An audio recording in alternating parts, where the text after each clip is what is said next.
Cesarea. Hace 2000 años, el rey Herodes construyó una maravillosa ciudad junto al mar. Y durante 13 siglos, la ciudad de sus sueños floreció. Pero su historia era una pesadilla, reflejo de su creador, cruel y sangriento. En ella, Poncio Pilatos ocupó el cargo de gobernador. San Pablo estuvo encarcelado y San Pedro ayudó a un centurión romano a descubrir su fe. Pero al final, Cesarea se perdió en el tiempo y sus tesoros terminaron sepultados bajo la arena y el mar. Esta es la historia de la ciudad perdida de Herodes.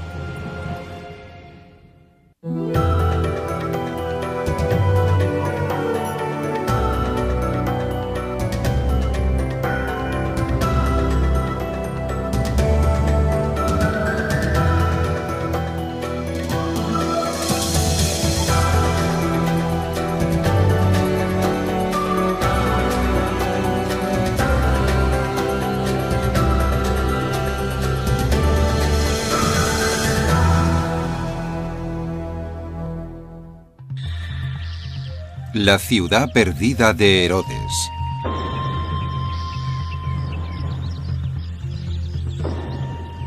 El alba. Los primeros rayos de la mañana iluminan un paisaje ancestral. Un lugar cuyo pasado sombrío y tumultuoso tiene una historia caleidoscópica. Estamos en Israel, a 56 kilómetros al norte de Tel Aviv, en la costa mediterránea. Un equipo de aventureros formado por arqueólogos, historiadores y estudiantes voluntarios se ha levantado al amanecer para adelantarse al sol abrasador. Su misión, descubrir el pasado. Todavía algo dormidos, se dirigen hacia diversos yacimientos en tierra y en el mar de la antigua ciudad portuaria de Cesarea. Sueñan con recorrer sus antiguas calles y tocar tesoros que llevan miles de años perdidos con tan solo alargar la mano. Desde finales de los 40, la ciudad ha legado una deslumbrante colección de tesoros. Su belleza contrasta dramáticamente con el horror que esta ciudad de muerte y destrucción presenció.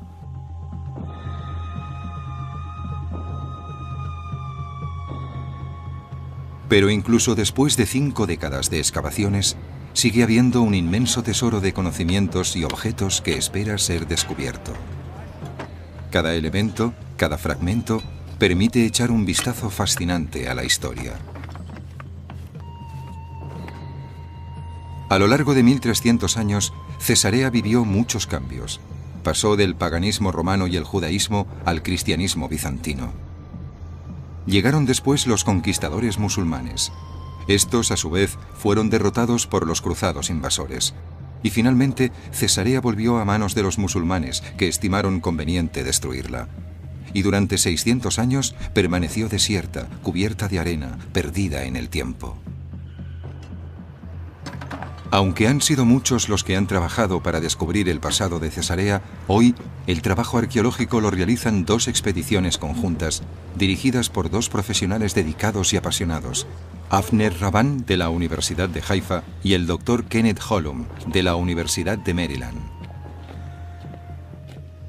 Hollum se concentra actualmente en un yacimiento donde hace unos años se descubrieron los cimientos del gran templo del rey Herodes el Grande a la diosa Roma y a Augusto.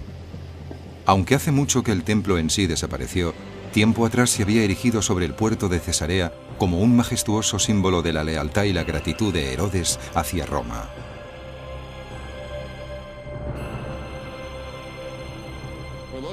Estamos en los cimientos del templo del rey Herodes a la diosa Roma y a Augusto.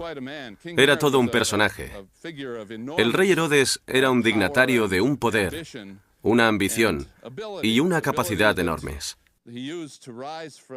Cualidades que usó para ascender desde la nada hasta la corona de uno de los reinos más poderosos de los confines del Imperio Romano.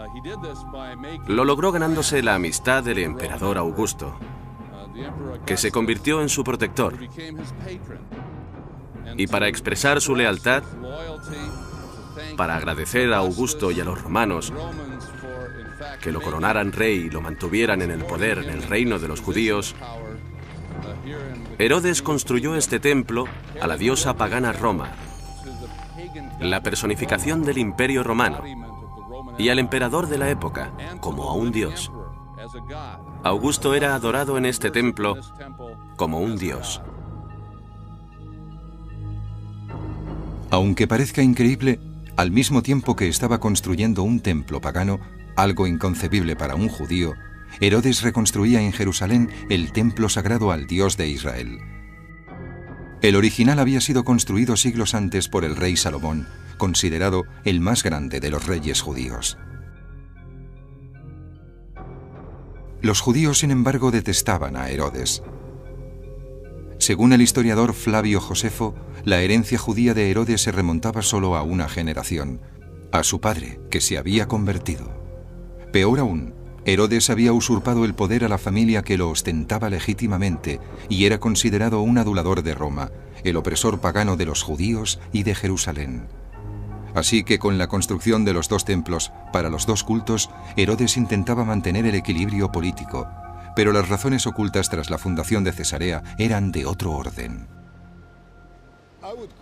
Yo lo llamaría el complejo de rey Salomón, porque quería ser Salomón II.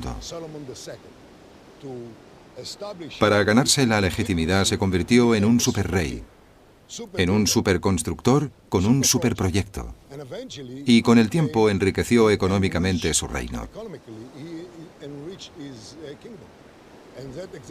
Y lo que intentó entonces, y logró hacia el final de su reinado, fue ser uno de los reyes más ricos del Imperio Romano.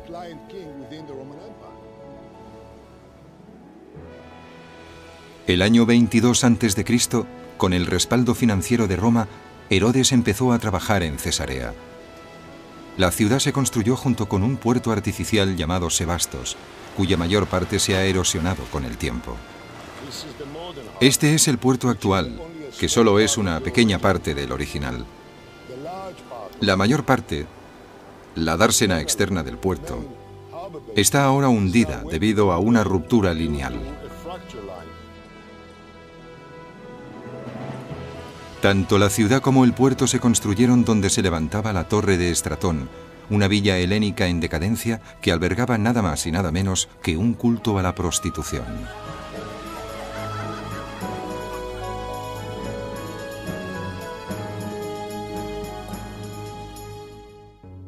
Pero Herodes tenía otros planes.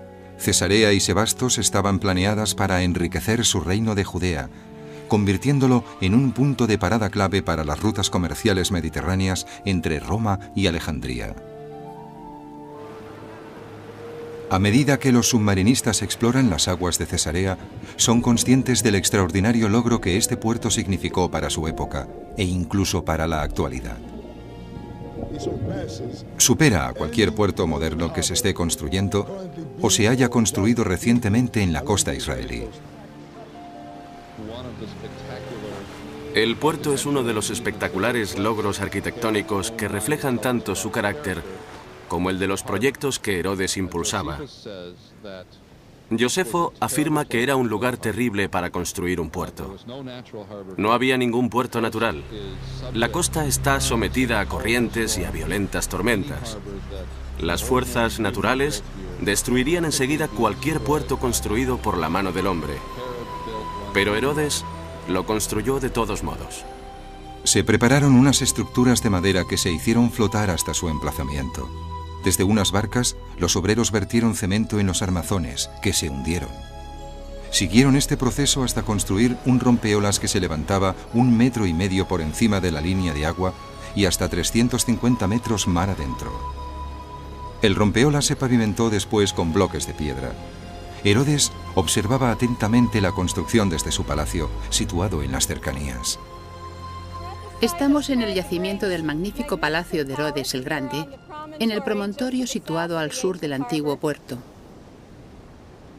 Herodes construyó este palacio como desafío a las fuerzas del mar, como en el caso del puerto. Lo que vemos aquí, en la piedra inferior, es el área que constituía su residencia privada, donde recibía a sus invitados personales, donde ofrecía cenas, mantenía reuniones privadas, todo en el marco imponente de un palacio levantado junto al mar, con las olas batiendo las paredes del edificio.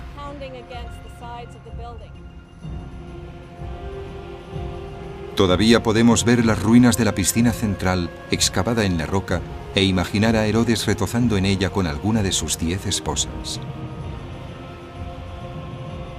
Unos 10 años después de que Herodes terminara el palacio inferior, las obras en la ciudad avanzaron de tal manera que Herodes consideró su inauguración y la clase de celebraciones que se harían. Para alojar a los dignatarios y los invitados de honor que asistirían a los festejos, Herodes necesitaba idear una nueva parte del palacio. El palacio superior poseía unas salas magníficas y espacios públicos que contrastaban con los comedores más íntimos y las instalaciones residenciales del palacio inferior.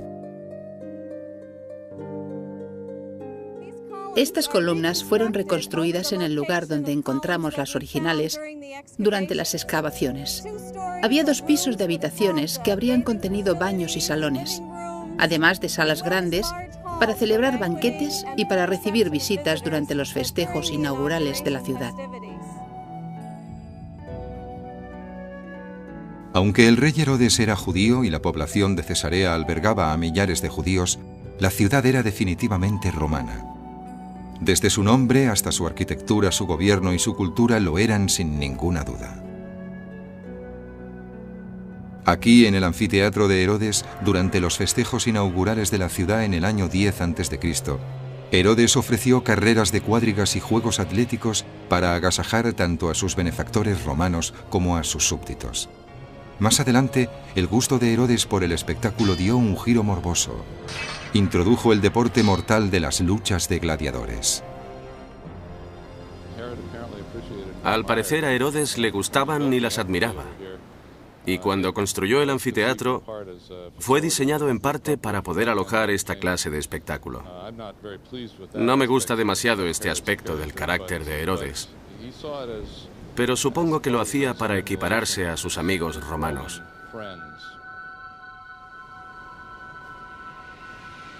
La vida pública de Herodes era un reflejo de su vida privada igualmente cruenta. Mariamne era la favorita de sus 10 esposas. La amaba tanto que construyó una torre en su honor en Jerusalén. Pero cuando sospechó que le era infiel, la mandó ejecutar.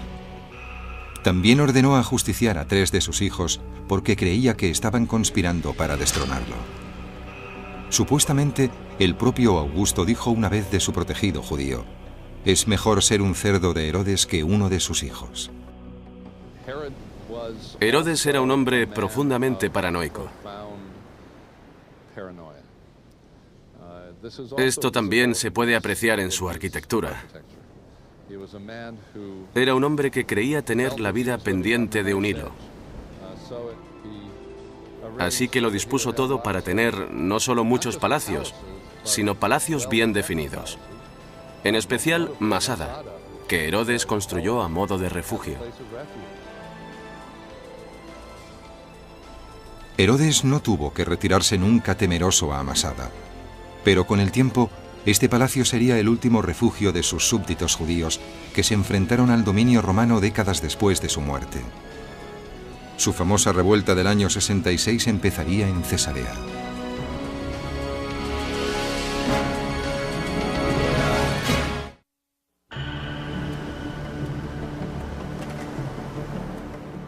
Hace 2000 años, la construcción de Cesarea en el antiguo Israel fue una empresa colosal que exigió más de una década de trabajos.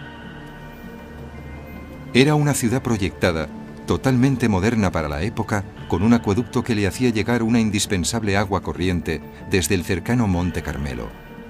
La ciudad prosperó alrededor de 13 siglos.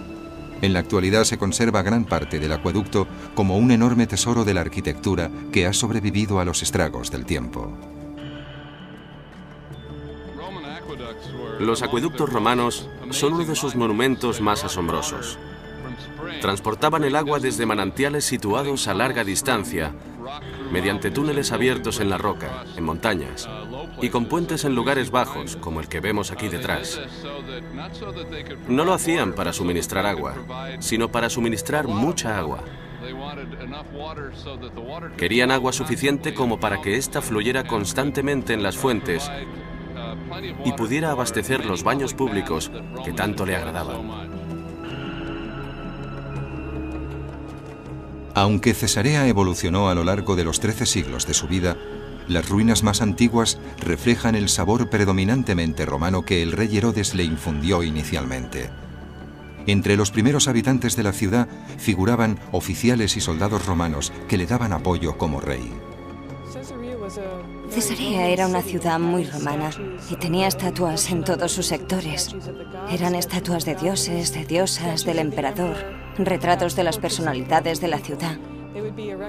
Las elegirían los habitantes de Cesarea para decorarla, para colocarlas en su casa o en sus jardines. Uno de los descubrimientos más apasionantes de la estatutaria de Cesarea se produjo a principios de los 70, cuando los trabajadores de un yacimiento de la parte oriental de la ciudad descubrieron una estatua de mármol.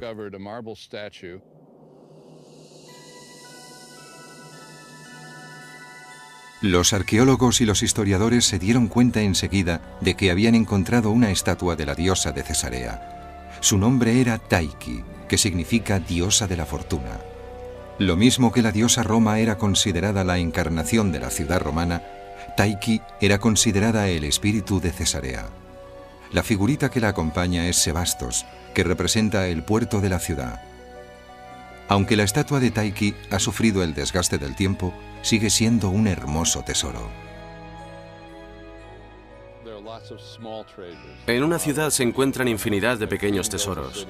Cuando un rey construía una ciudad, cuando un imperio favorecía la vida de una ciudad, sus habitantes desarrollaban un estilo de vida que permitía una decoración aplicada a la comodidad. Así es como en las casas pueden hallarse paredes y suelos muy bien ornamentados. Era una forma de crear arte, rodeándose de objetos lujosos que evidenciaban la satisfacción y el disfrute en la vida cotidiana.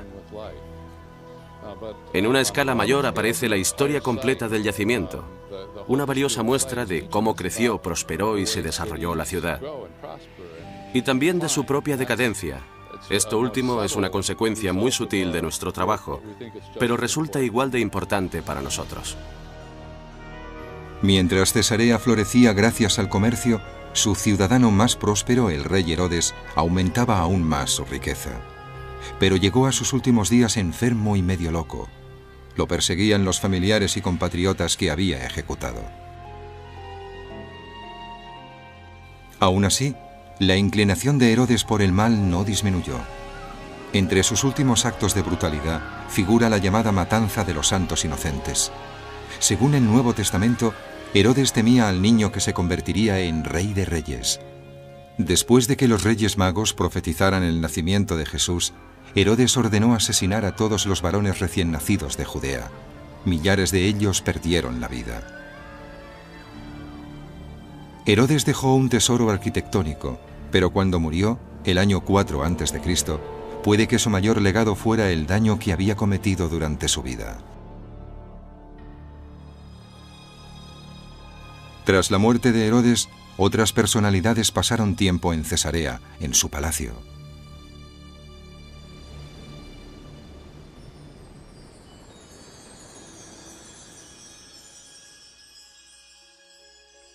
En un extraño giro del destino, el hombre que había condenado a Jesús al nacer y también el que lo condenaría a morir vivieron en este palacio. El año 44, el gobernador de Cesarea, que vivía en la antigua residencia de Herodes, no era otro que Poncio Pilatos.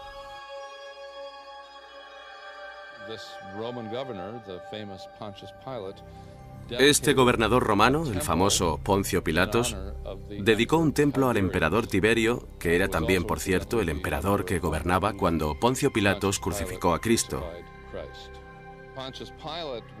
Resulta que Poncio Pilatos también era conocido aquí, en Cesarea, por una inscripción, y es una de las pocas figuras del Nuevo Testamento que aparece en diferentes fuentes escritas.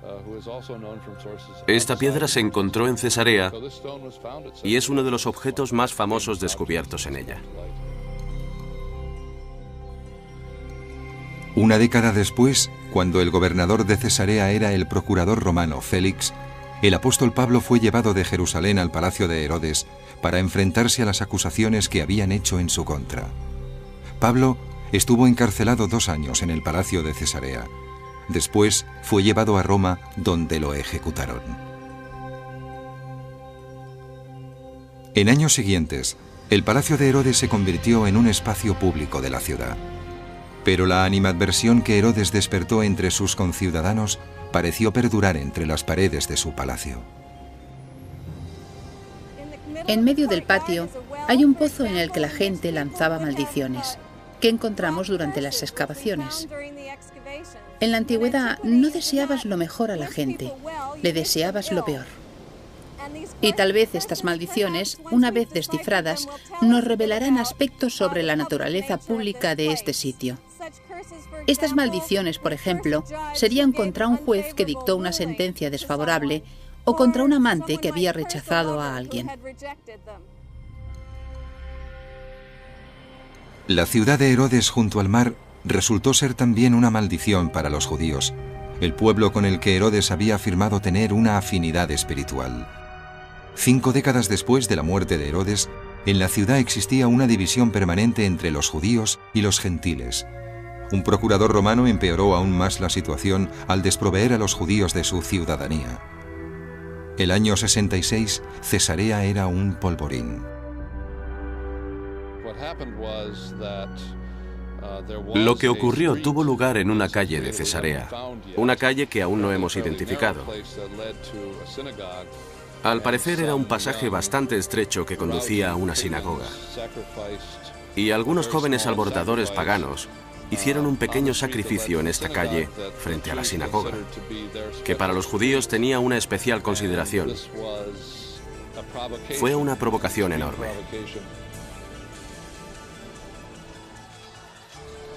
Estalló una batalla terrible.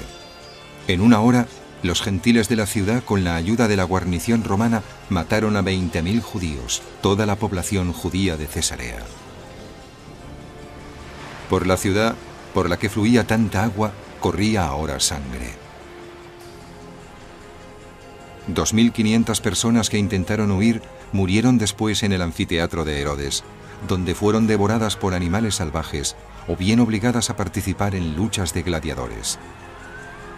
La población gentil de Cesarea aplaudió la carnicería. Según Josefo, esta fue la chispa que encendió la rebelión de los judíos del año 66.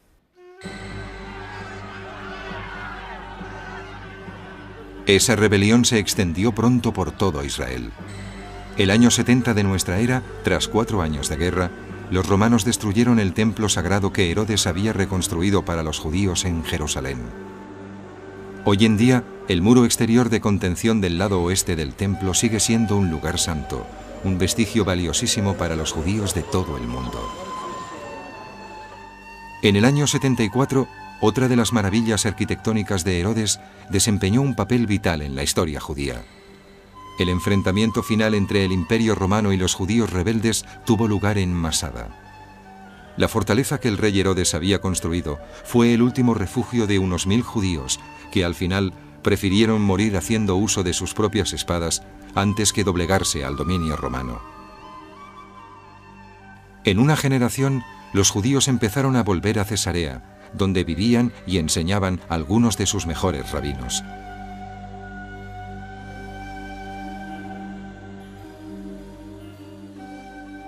Queda muy poco de la que fue en su día una importante cultura judía en Cesarea.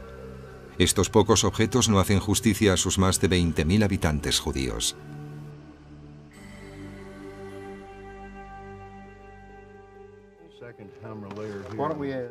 Los arqueólogos han obtenido resultados mucho mejores en la búsqueda de huellas que ilustren la transición de Cesarea del paganismo romano al cristianismo. 5 siglos después de la destrucción del templo pagano que el rey Herodes dedicó a la diosa Roma, sobre sus cimientos se construyó una iglesia cristiana.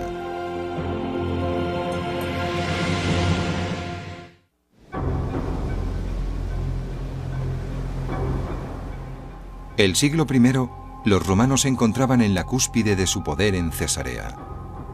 La revuelta judía había sido aplastada y la influencia pagana era omnipresente.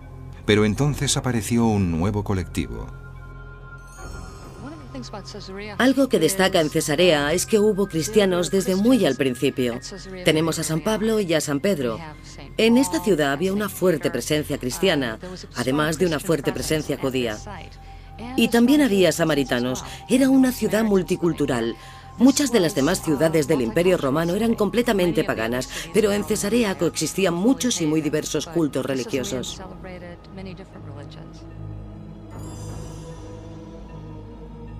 Esta figura sin cabeza es todo lo que queda de la estatua de un centurión romano encontrada en la ciudad. Pero en Cesarea encontramos a un centurión especial, Cornelio, quien, según los especialistas en textos bíblicos, conoció al apóstol Pedro y dejó un sello imborrable en el cristianismo. Cuando Cornelio tuvo su profunda experiencia religiosa, mandó llamar a San Pedro, quien le habló de Jesucristo y su doctrina, y se convirtió al cristianismo. Que un centurión romano del siglo I adoptara el cristianismo legitimaba esta religión. Así que Lucas intenta decir, es algo a lo que la gente puede pertenecer. Es una religión importante, legítima en el Imperio Romano. Pero el cristianismo tendría que esperar varios siglos más para ser aceptado no solo por los romanos de Cesarea, sino de todo el imperio. Los dioses del paganismo no empezaron a perder su posición de privilegio hasta principios del siglo IV. Encontramos cristianos en muchas partes del imperio, incluso próximos a la corte del emperador. Esto empezó a preocupar mucho a los emperadores, porque sus sacrificios rituales no daban resultados, y culparon de ello a los cristianos. Los cristianos hacían enfadar a los dioses romanos. Como consecuencia de ello, los romanos descargaban su frustración en los cristianos. Uno de los mártires fue un clérigo llamado Procopio. Empezaron las persecuciones que acarrearían las muertes de numerosos mártires descritas por Eusebio. En el anfiteatro de Cesarea se ejecutaba a cristianos de distintos y espeluznantes modos. Pero al final, los romanos no pudieron detener el avance del cristianismo. El año 313, el emperador Constantino convirtió el cristianismo en la religión oficial del Imperio Romano. La transición de Cesarea desde la influencia pagana romana en el año 324 a la era cristiana bizantina en el año 640 se refleja en varias piezas encontradas en la ciudad. La cruz en lo alto de este capitel es un ejemplo de ello. Pero la prueba más extraordinaria ha sido hallada hace poco. Descansa en lo alto del templo pagano de Herodes. Este templo estuvo en pie del siglo I al siglo III, y a principios del siglo IV, Cesarea se convirtió al cristianismo. Y es probable que entonces el templo fuese abandonado. Y hacia el año 500, en los mismos cimientos del viejo templo, los cristianos de Cesarea construyeron la iglesia octogonal de San Procopio. Creemos que estas piedras pertenecen a esa iglesia. Esta es una de las columnas de la columnata interior que sostenía una gran cúpula que se elevaba sobre el puerto y que era una referencia, no solo de Cesarea, sino del paisaje que la rodeaba. Esta iglesia es uno de los principales objetivos de nuestra excavación. Nos encantaría encontrar pruebas concretas que demostraran que estamos realmente ante la iglesia de San Procopio. Cuando el Dr. Holum y sus compañeros arqueólogos trabajan en un yacimiento en Cesarea, tienen una idea general de lo que van a encontrar. Pero bastante a menudo, y con gran alegría por su parte, hay sorpresas. Esto es una muela con la que los antiguos habitantes de Cesarea molían grano para obtener arena. Puede que no sea muy relevante, pero un ciudadano usó esta muela para esconder su fortuna. En el siglo IV, hacia finales del siglo IV, alguien tomó el hueco de una muela y preparó un vasito de yeso muy maleable y lo situó en su interior. Después metió 99 monedas de oro, su fortuna, en esa caja que había preparado. y lo enterró todo bajo el suelo de su casa.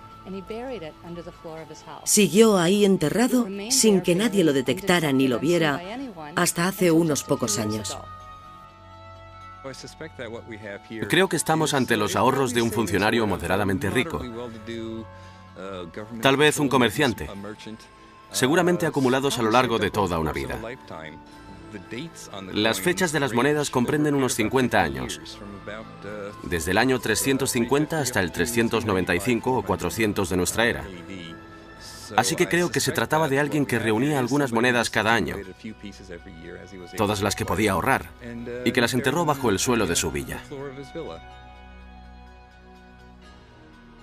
Quizás este ciudadano escondía su patrimonio de un recaudador de impuestos.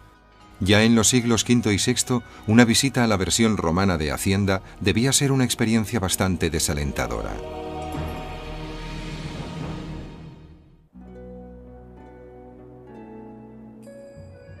A juzgar por algunos de los tesoros que se conservan, Cesarea, en su período bizantino entre los siglos V y VI, fue bastante próspera. Y como sucede en nuestros días, el gobierno se quedaba una parte considerable de la riqueza de sus ciudadanos en forma de impuestos. Existía un elaborado sistema fiscal, no demasiado distinto al de la actual Hacienda, con sus temidas inspecciones. Supongo que esta sala pertenecía al palacio del gobernador y era donde los contribuyentes esperaban sus inspecciones, concepto este que todavía hoy nos resulta familiar. Alrededor de la sala hay bancos, donde se sentaban los contribuyentes, y en medio del piso hay una inscripción que podían leer y que podía irles bien mientras consideraban su situación. La inscripción reza: si no quiere temer el gobierno, actúe bien, y el gobierno lo alabará. Es decir, pague los impuestos y el gobierno lo alabará. Uno de los descubrimientos más recientes y apasionantes del tesoro del período bizantino de Cesarea fue el hallazgo de estos 11 adornos dorados de un cinturón. Los arqueólogos creen saber a quién pertenecía. Dos de las piezas forman una hebilla.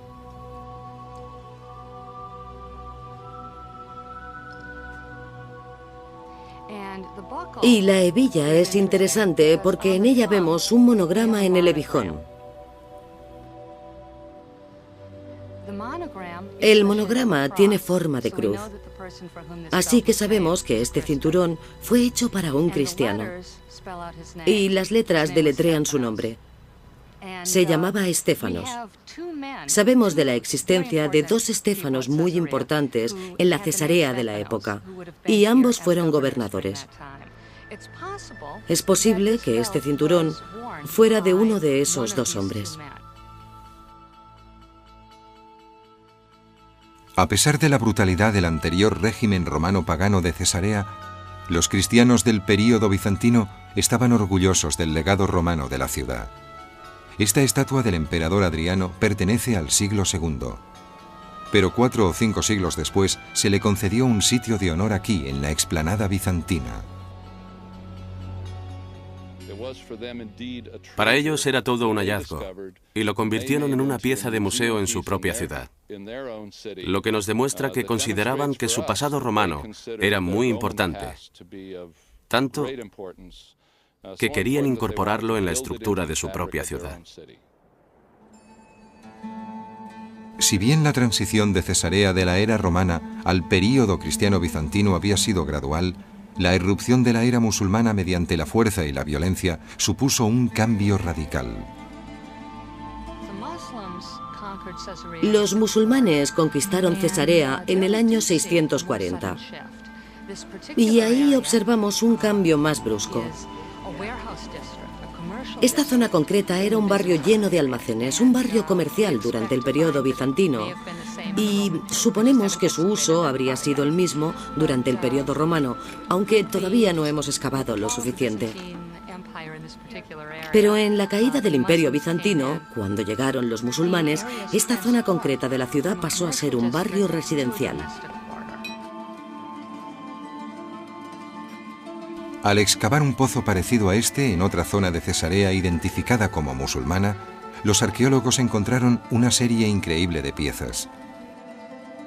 Esta es solo una muestra representativa de los 300 productos de un antiguo propietario de una tienda. Contiene un surtido de objetos tanto locales como importados de cerámica y de cristal, útiles de cocina, estatuillas y objetos de metal decorados, como estos candelabros y este calentador.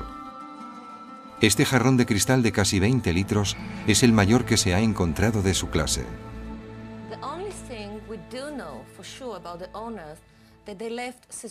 Lo que sabemos con certeza sobre sus propietarios es que se marcharon de Cesarea, probablemente debido a la inseguridad que se vivía en este periodo en todo el país. Y también sabemos que no regresaron nunca más. Tuvimos suerte de ser los primeros en abrir la cámara y encontrarlo todo tal como lo dejaron hace casi 1000 años. Ningún tesoro arqueológico de Cesarea evoca la cultura y el arte musulmanes mejor que esta colección de joyas. Las piezas datan aproximadamente del año 1090 y debieron pertenecer a la esposa favorita o a la concubina de uno de los comerciantes o terratenientes acaudalados de la ciudad. Encontramos toda clase de reflejos de una vida espléndida, cómoda, y valoramos y disfrutamos estas cosas, porque muchas de ellas son objetos hermosos. La inscripción en este amuleto procede del Corán, el libro sagrado del Islam. Protegía a su propietaria y reza: di, Él es Alá, el único, Alá, el misericordioso. Pero es evidente que algún inminente peligro llevó a la propietaria a ocultar sus joyas en este jarrón y a huir. Es probable que fuera el miedo a la invasión de los ejércitos cruzados de Europa, que sitiaron la ciudad en el año 1101, aniquilaron a sus habitantes e iniciaron una última y violenta etapa en la historia de la ciudad soñada de Herodes. Fue un periodo más bien sangriento, y no solo al principio. Tras 2 o 3 generaciones, los cruzados perdieron la iniciativa militar a finales del siglo XII, y a partir de entonces, Cesarea fue pasando de manos de los cruzados a la de los musulmanes, y viceversa. Y finalmente, en 1252, Luis IX, en la Sexta Cruzada, ayudó a refortificar Cesarea con sus propias manos. La impresionante escarpa y contraescarpa, el glacis que constituye ahora una parte tan impresionante de estas fortificaciones, data de ese periodo.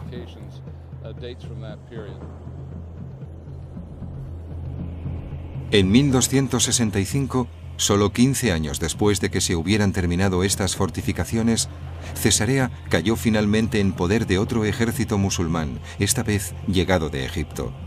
Los mamelucos egipcios perdonaron la vida a los cruzados y los echaron de la ciudad. Los musulmanes estaban decididos a que Cesarea no volviera a tentar a ningún invasor extranjero. Y aunque parezca increíble, destruyeron la ciudad. Sepultaron las fortificaciones bajo la arena, con lo que las inutilizaron, y abandonaron la metrópolis que en su día había sido el sueño de Herodes. Cesarea, a partir de ese momento, se perdió en el tiempo.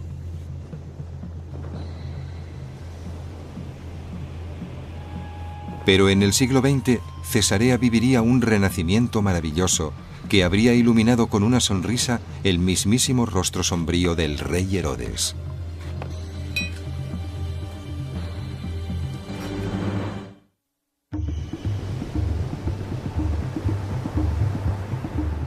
En la última década, los arqueólogos, historiadores y voluntarios que trabajan en Cesarea han realizado los descubrimientos más apasionantes en la ciudad que construyó el rey Herodes.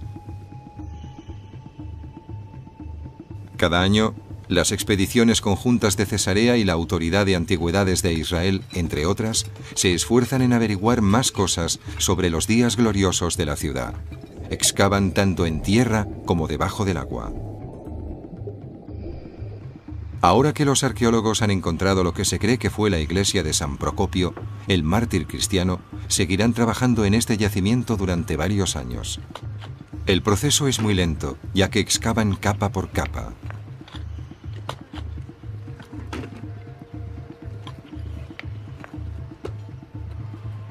En medio de la canícula y del trabajo duro, la camaradería contribuye a que todo se lleve mejor.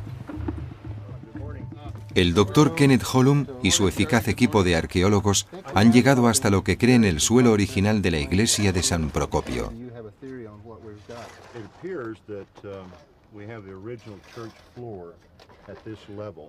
Incluso creen que pueden sacar a la luz algo que aportaría nuevos datos sobre Cesarea, la tumba del mismo obispo, el sepulcro de San Procopio.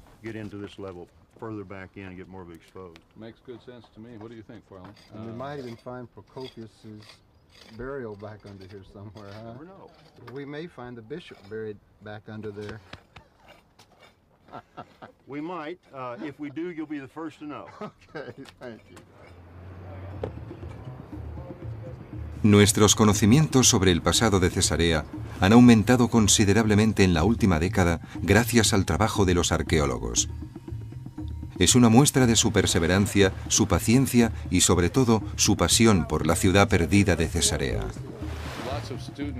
A muchos estudiantes, el desafío intelectual de desentrañar lo que ocurrió en el pasado, a partir de restos arqueológicos, les resulta una experiencia intelectual estimulante.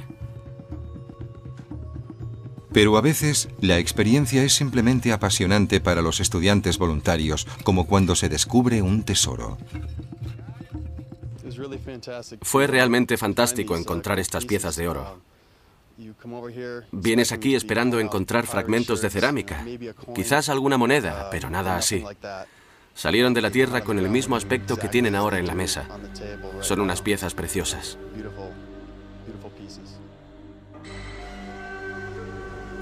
A una escala mucho mayor, Cesarea es en sí misma un tesoro israelí. El teatro que construyó el rey Herodes es un legado vivo. Totalmente restaurado, hoy en día se celebran en él conciertos y espectáculos de danza. Pero para los arqueólogos, los historiadores y los voluntarios que siguen volviendo a Cesarea, el tesoro más importante es el conocimiento de culturas pasadas. Eso es lo que les apasiona y les atrae. Tendemos a pensar que los tesoros son objetos de oro o de otros metales preciosos, pero nuestro mayor tesoro es nuestro pasado. Cuando trabajamos en un yacimiento arqueológico, estamos tan interesados por la arquitectura, la cerámica, el cristal o los restos humanos como por todo lo demás, porque son piezas del rompecabezas que nos permite conocer mejor quién era, cómo pensaba y qué hacía esa gente. La historia del arte o la historia en mayúsculas nos hablan sobre los emperadores y sobre los gobernadores, sobre los artistas que crearon las obras maestras. Como arqueóloga averiguo cosas sobre la persona que caminaba por una calle, la persona que hizo una vasija, la persona que recomponía un tejado. Es decir, prefiero averiguar cosas sobre personas así, que no podemos encontrar en otras fuentes. Sigo estudiando su tecnología, su grandeza, su complejidad. De ello, he aprendido a ser humilde. No volvería a considerar nunca como un axioma que sabemos más que los antiguos. Son nuestros predecesores. Ahora estoy totalmente convencido de que en ciertos aspectos, incluso en el técnico, eran unos expertos. Es un estudio que te pone en contacto con nuestros ancestros de una forma única, permitiéndonos conocer sus sueños, sus temores, lo que enriquecía sus vidas y lo que consideraban una amenaza. Y es un estudio muy humano. Entras literalmente en contacto, como poner los dedos en las huellas que un alfarero dejó en el asa de una vasija. Cuando estableces literalmente esa conexión táctil con tu homólogo en la antigüedad, la arqueología te permite experimentar un contacto muy íntimo con el mundo antiguo.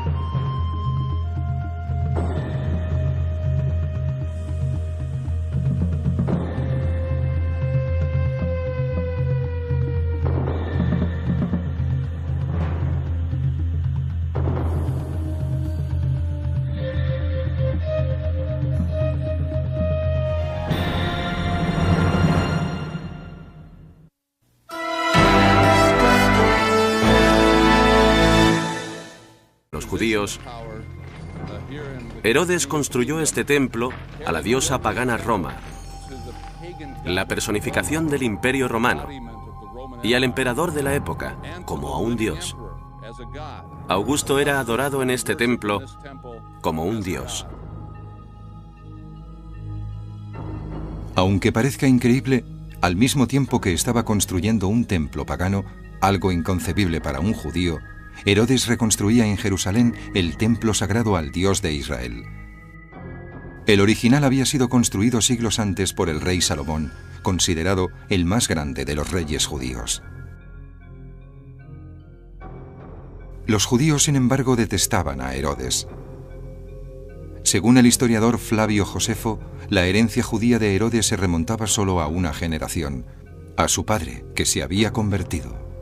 Peor aún, Herodes había usurpado el poder a la familia que lo ostentaba legítimamente y era considerado un adulador de Roma, el opresor pagano de los judíos y de Jerusalén. Así que con la construcción de los dos templos para los dos cultos, Herodes intentaba mantener el equilibrio político, pero las razones ocultas tras la fundación de Cesarea eran de otro orden. Yo lo llamaría el complejo de rey Salomón, porque quería ser Salomón II. Para ganarse la legitimidad se convirtió en un superrey, en un superconstructor con un superproyecto, y con el tiempo enriqueció económicamente su reino. Y lo que intentó entonces, y logró hacia el final de su reinado, fue ser uno de los reyes más ricos del Imperio Romano.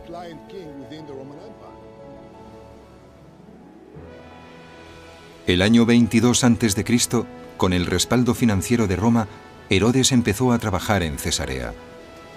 La ciudad se construyó junto con un puerto artificial llamado Sebastos, cuya mayor parte se ha erosionado con el tiempo. Este es el puerto actual, que solo es una pequeña parte del original. La mayor parte, la dársena externa del puerto, está ahora hundida debido a una ruptura lineal. Tanto la ciudad como el puerto se construyeron donde se levantaba la torre de Estratón, una villa helénica en decadencia que albergaba nada más y nada menos que un culto a la prostitución.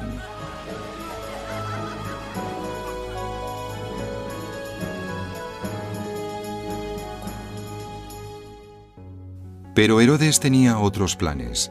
Cesarea y Sebastos estaban planeadas para enriquecer su reino de Judea, convirtiéndolo en un punto de parada clave para las rutas comerciales mediterráneas entre Roma y Alejandría.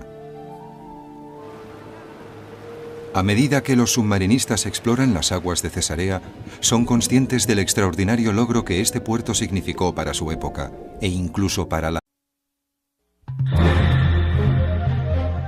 Cesarea.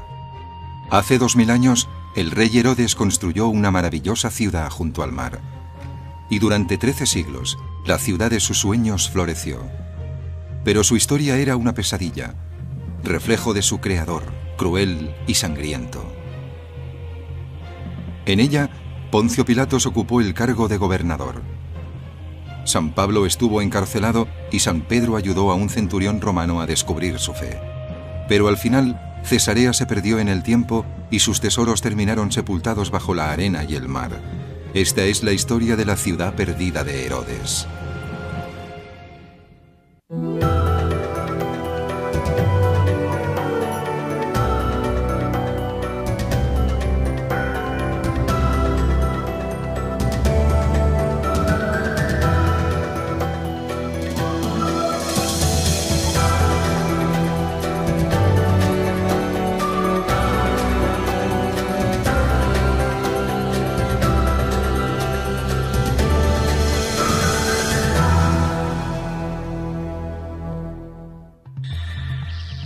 La ciudad perdida de Herodes.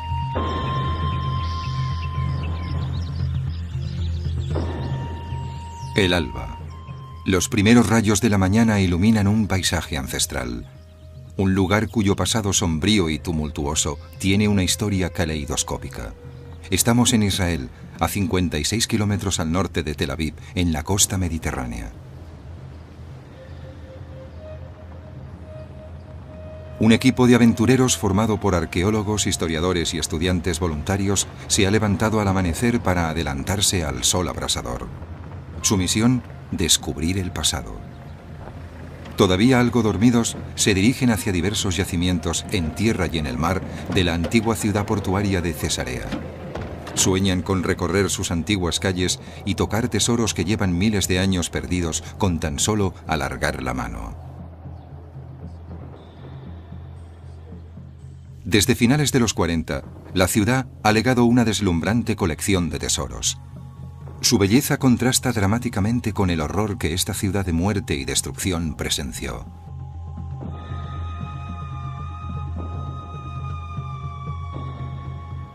Pero incluso después de 5 décadas de excavaciones, sigue habiendo un inmenso tesoro de conocimientos y objetos que espera ser descubierto. Cada elemento, cada fragmento, permite echar un vistazo fascinante a la historia. A lo largo de 1300 años, Cesarea vivió muchos cambios. Pasó del paganismo romano y el judaísmo al cristianismo bizantino. Llegaron después los conquistadores musulmanes. Estos, a su vez, fueron derrotados por los cruzados invasores. Y finalmente, Cesarea volvió a manos de los musulmanes, que estimaron conveniente destruirla. Y durante 600 años permaneció desierta, cubierta de arena, perdida en el tiempo. Aunque han sido muchos los que han trabajado para descubrir el pasado de Cesarea, hoy el trabajo arqueológico lo realizan 2 expediciones conjuntas, dirigidas por 2 profesionales dedicados y apasionados, Avner Rabban de la Universidad de Haifa y el Dr. Kenneth Holum de la Universidad de Maryland. Holum se concentra actualmente en un yacimiento donde hace unos años se descubrieron los cimientos del gran templo del rey Herodes el Grande a la diosa Roma y a Augusto. Aunque hace mucho que el templo en sí desapareció, tiempo atrás se había erigido sobre el puerto de Cesarea como un majestuoso símbolo de la lealtad y la gratitud de Herodes hacia Roma.